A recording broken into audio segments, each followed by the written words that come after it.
বন্ধুরা, এদিকে এসি ছেড়েছি আর এদিকে সিম্বার অবস্থা দেখো।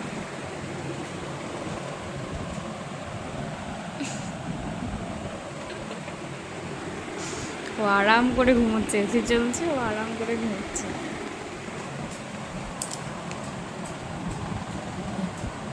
গাড়িতে অ্যাক্সিডেন্ট করে মুখ টুক সব ছিলে যে গুণধর বাচ্চাটা। রে বাবা, ও সিম্বা, তুমি গুনু করছো মা? ও সিম্বা, বাবা গভীর ঘুরে আচ্ছন্ন। ওর মতো সুখী বিড়াল আর কটা আছে? ওই দেখো, ও বাবা, ও বাবা, ও বাবা, ও বাবা, উলি বাবা, উলি বাবা, উলি বাবা।